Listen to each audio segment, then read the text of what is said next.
Chaque jour, un verset de la Bible, une pensée et une invitation.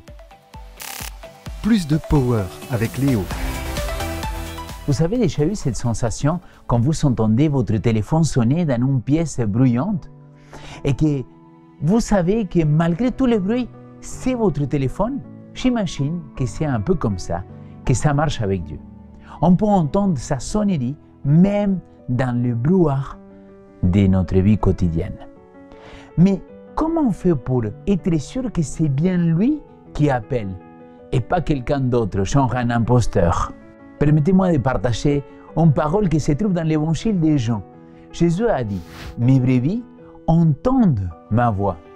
Moi, je les connais et elles me suivent. » Jean 10, verset 27. Il parle de nous comme des brebis qui reconnaissent instinctivement la voix de leur berger. C'est une connexion profonde, mais elle demande de savoir écouter. La citation de jour, elle nous parle de quelle manière Dieu nous parle. De trois manières différentes. Le Seigneur nous révèle sa volonté, nous guide et nous prépare à guider autrui. Comment reconnaître sa voix de celle d'un étranger? Comment la distinguerons-nous de la voix d'un faux berger? Dieu nous révèle sa volonté dans sa parole, les Saintes Écritures. Sa voix se révèle aussi par les interventions de la Providence.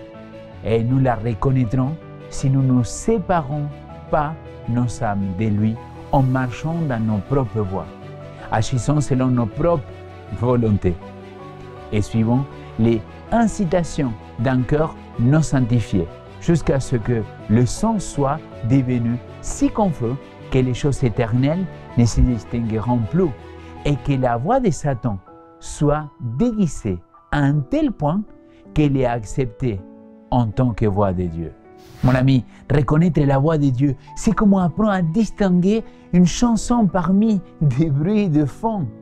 Ça demande de la pratique, de l'attention et surtout de rester connecté avec lui sans laisser nos propres désirs nous tromper. Alors aujourd'hui, je vous invite donc à plonger plus profond dans les Écritures, à être attentif aux façons surprenantes par lesquelles Dieu peut intervenir dans votre vie et à écouter attentivement dans la prière.